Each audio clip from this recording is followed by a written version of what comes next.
कि देखने वाली बात यह होगी कि बिहार में आने वाले दिनों में इस पर किस तरह की सियासत होती है। अब बात करेंगे झारखंड की, तो झारखंड में भी लोकसभा चुनाव को लेकर दोनों ही खेमे तैयार होने लगे हैं। एक तरफ इंडिया गठबंधन है, दूसरी तरफ एनडीए है। और हम आपको बता दें कि कांग्रेस की तरफ से जो लोकसभा प्रभारियों की घोषणा कर दी गई है, उसे लेकर सियासत तेज हो गई है। वहीं बीजेपी में भी लगातार अंदर ही अंदर काम चल रहा है। ज्यादा जानकारी के लिए इस वक्त हमारे साथ हमारी संवाददाता करिश्मा जुड़ी हुई हैं, सीधे चलेंगे उनके पास। करिश्मा, लोकसभा चुनाव को लेकर कांग्रेस की तरफ से प्रभारियों की सूची जारी की गई है, इसे लेकर क्या कुछ चल रहा है फिलहाल? जी देखिए, आगामी लोकसभा चुनाव को लेकर कांग्रेस पूरे तरीके से तैयार हो चुकी है। ऐसा इसलिए मैं कह रही हूं क्योंकि लोकसभा के लिए प्रभारियों और संयोजकों की घोषणा फिलहाल कांग्रेस की ओर से कर दी गई है और तमाम टास्क यहां पर प्रभारी और संयोजक को दे दी गई है। क्योंकि लोकसभा चुनाव को लेकर अब ज्यादा दिन नहीं बचे हुए हैं, लिहाजा कांग्रेस जो है वो अलग अलग प्रखंड, पंचायत और तमाम लोगों से मुलाकात कर रही है। इस बीच जनता दरबार भी लगाया जा रहा है, मंत्रियों की ओर से तमाम लोगों की समस्या भी सुनी जा रही है। देखिए, जनता दरबार तो पहले ही लगाना था, लेकिन आलाकमान की ओर से जब दिशा निर्देश दिए गए थे तो मंत्री ने इन्हें जो अनदेखा कर दिया था, जिसके बाद जनता दरबार जो है कांग्रेस कार्यालय में नहीं लगाया जा रहा था। लेकिन पिछले 2 हफ्ते की बात करेंगे तो 2 हफ्ते से मंत्री की ओर से यहाँ पर जनता दरबार लगाया जा रहा है, तमाम लोगों की समस्या सुनी जा रही है। लेकिन देखिए, जब हमने कई नेताओं से इसको लेकर बातचीत की कि आखिर जनता दरबार की जरूरत क्यों आन पड़ी, क्या कांग्रेस पूरे तरीके से लोकसभा चुनाव को लेकर तैयार हो रही है, तो उनका स्पष्ट रूप से कहना था कि जो कनेक्टिविटी है वो फिलहाल टूट गई थी जनता और कांग्रेस के नेताओं के बीच, उसको लेकर हम लोग फिर से मुखर हो गए। साथ ही साथ पहले ऐसा देखा जाता था कि कांग्रेस के मंत्री कई जगहों पर जाते थे और लोगों की समस्या सुनते थे, वो भी बीच में पूरे तरीके से बंद हो चुकी थी, जिसको लेकर जनता दरबार के माध्यम से तमाम लोगों को ये भी सूचना दी जा रही है कि आपकी जो भी समस्या है उसे कांग्रेस जरूर सुनेगी और उसका निदान भी करेगी। देखिए, पहले हफ्ते की बात करेंगे, जब आलमगीर आलम जनता दरबार लगाए थे तो कई संख्या में जो फरियादी है वो वहां पर पहुंचे थे और फरियादियों की जब उन्होंने समस्या सुनी तो उसका निदान भी कर रहे थे। जो अधिकारियों को कॉल करना था उससे वो कॉल कर रहे थे और ये भी बता रहे थे कि इनकी जो समस्या है उसको जल्दी से दूर किया जाए। देखिए, इससे पहले भी कई लोगों से हमने बातचीत की थी तो उनका स्पष्ट रूप से कहना था कि लोकसभा को लेकर कांग्रेस इसलिए भी तैयार है क्योंकि कांग्रेस लगातार सीटों को लेकर दावा कर रही है, क्योंकि झारखंड राज्य में 14 लोकसभा की सीटें हैं और कांग्रेस लगातार 9 सीटों पर दावा ठोक रही है। लेकिन जरा सोचिए कि अगर कांग्रेस 9 सीटों पर यहां पर चुनाव लड़ने का फैसला ली है तो क्या जेएमएम 5 सीटों पर मानेगी? नहीं। तो इसको लेकर फिलहाल मंथन किया जा रहा है, लेकिन कांग्रेस की ओर से ये दावे किए जा रहे हैं कि कांग्रेस पिछले बार 7 सीटों में चुनाव लड़ी थी, हालांकि 2 सीट जो है वो जेवीएम को दे दी थी, 7 सीटों पर चुनाव लड़ी थी और इस बार 2 ज्यादा यानी कि 9 सीटों पर चुनाव लड़ेगी, जिसको लेकर तमाम चीजें यहां पर देखी जा रही। खुद जो झारखंड प्रभारी अविनाश पांडे वो भी राजधानी रांची आ रहे हैं और यहां से कई जिलों का भ्रमण भी कर रहे हैं और लोगों से मुखातिब भी हो रहे हैं। करिश्मा, इसके साथ वाम दलों की और आरजेडी की भी दावेदारी होगी? जी, आरजेडी का स्पष्ट रूप से कहना है कि आरजेडी इस बार 4 सीटों पर चुनाव लड़ेगा, जिसको लेकर भी झारखंड की सियासत तेज हो गई थी। जब हमने सत्यानंद भोक्ता यानी कि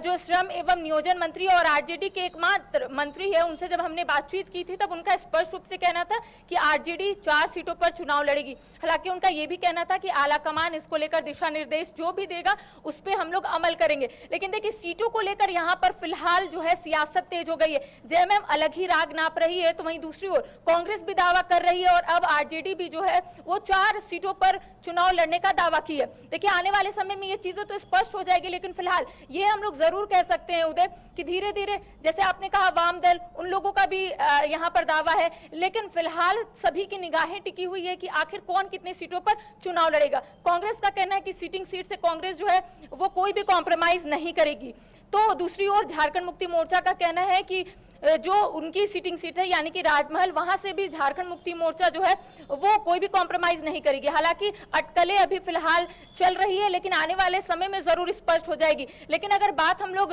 उदय कांग्रेस की करेंगे, क्योंकि लगातार मैं कांग्रेस देखती हूँ और लोगों से बातचीत भी करती हूँ कि आखिर लोकसभा को लेकर वो लोग कितने तैयार है, तो उनका कहना है कि सभी मंत्रियों को यहाँ पर टास्क दे दिया गया है, प्रभारी बनाया गया है और ऐसे में उन लोगों को 1 हफ्ते के भीतर तमाम रिपोर्ट सौंपनी होगी कि आखिर उनके क्षेत्र में क्या कुछ कार्य हो रहा है। जैसे कि यहाँ पर बन्ना गुप्ता को भी एक प्रभारी बनाया गया है, दीपिका पांडे सिंह को भी प्रभारी बनाया गया है, तो तमाम लोगों से यहाँ पर पूछताछ की जाएगी और उनको रिपोर्ट भी सौंपने को कहा गया है। लेकिन इस बीच हम लोग जरूर कह सकते हैं कि कांग्रेस जो है अलग तरीके से यहाँ पर कार्य कर रही है, तो ये जरूर अनुमान लगा सकते हैं कि आने वाले समय में कांग्रेस जो है जरूर ज्यादा से ज्यादा सीटों पर दावा ठोक सकती है, क्योंकि कई कांग्रेस मंत्रियों से या फिर नेताओं से जब मैंने खुद बातचीत की थी, उदय तो उनका स्पष्ट रूप से कहना था कि इस बार कांग्रेस जो है ज्यादा से ज्यादा सीटों पर चुनाव लड़ेगी। लेकिन दूसरी वजह से जिस तरीके से डुमरी उपचुनाव के नतीजे सामने आए, परिणाम सामने आए, झारखंड मुक्ति मोर्चा का फिर से वहां पर डंका बजा है, तो कह सकते हैं झारखंड मुक्ति मोर्चा इस बार और भी ज्यादा दावा कर सकती है सीटों को लेकर।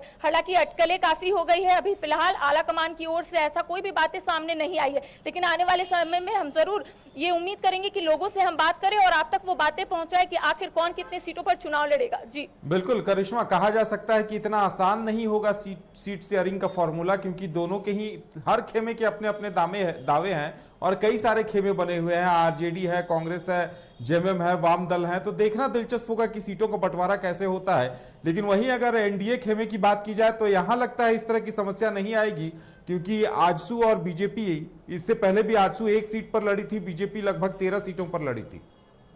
जी जाहिर सी बात है कि भारतीय जनता पार्टी के पास फिलहाल 12 सीट है, यानी कि 12 सीटों पर भारतीय जनता पार्टी के सांसद है, लेकिन जेएमएम के खाते पर सिर्फ एक है, और अगर कांग्रेस की बात करेंगे तो कांग्रेस के खाते में भी एक है। लेकिन आरजेडी शून्य है, तो कह सकते हैं आरजेडी की ओर से तो दावे किए जा रहे हैं, लेकिन फिलहाल मंथन की जाएगी। देखिए, जब दिल्ली में कोऑर्डिनेशन कमेटी की बैठक रखी गई थी तो पूरी चर्चाएं हुई, साथ ही साथ यहाँ के लोगों से जब हमने बातचीत की तो उनका स्पष्ट रूप से कहना है कि 14 सीटों पर कांग्रेस किस तरीके से ज्यादा सीटों पर चुनाव लड़ेगी। साथ ही साथ आप देख रहे होंगे कि भारतीय जनता पार्टी की ओर से भी लोकसभा चुनाव को लेकर तमाम तैयारियां की जा रही है, संकल्प यात्रा निकाली जा रही है। खुद भारतीय जनता पार्टी के प्रदेश अध्यक्ष बाबूलाल मरांडी सभी जिलों का भ्रमण कर रहे हैं, लोगों से मुखातिब हो रहे हैं और उनको बता रहे हैं कि आखिर भारतीय जनता पार्टी का विजन क्या है। तो कह सकते हैं कि दोनों ही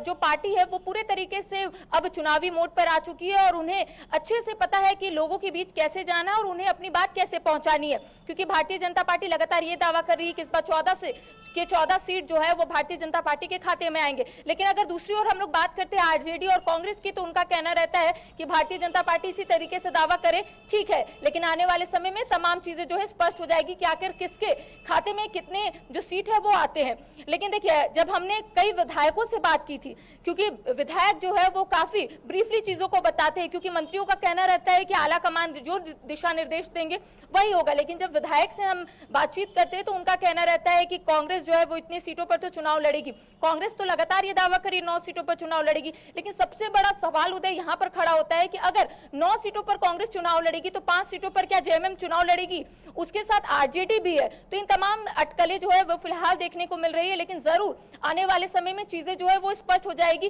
सीट शेयरिंग को लेकर फिलहाल अभी यहाँ पर कोई चर्चाएं नहीं हुई है, लेकिन कोऑर्डिनेशन कमेटी की जब बैठक हुई थी दिल्ली में तब वहां पर सीट शेयरिंग को लेकर चर्चाएं हुई है, क्योंकि जब हमने खुद मंत्री बन्ना गुप्ता से बातचीत की थी तो उनका कहना था काफी महत्वपूर्ण कोऑर्डिनेशन कमेटी की बैठक है और वहां पर सीट शेयरिंग को लेकर चर्चाएं होंगी। लेकिन फिलहाल कांग्रेस की ओर से वैसी कोई बैठक फिलहाल देखने को नहीं मिल रही है जिसमें यह पता चले कि सीट शेयरिंग को लेकर जो कांग्रेस है अब पूरे तरीके से तैयार है या फिर पूरे तरीके से लोगों को तमाम बातें बताने के लिए तैयार है। क्योंकि कांग्रेस से बात कीजिएगा तो कई लोगों का कहना रहता है कि 9 सीटों पर तो कांग्रेस इस बार चुनाव लड़ेगी। चलिए, ये देखने वाली बात होगी कि आगे क्या होता है और किस तरह से ये पूरा मसला निपटता है। करिश्मा, हमारे साथ जुड़ने के लिए और तमाम जानकारी देने के लिए आपका बहुत बहुत धन्यवाद।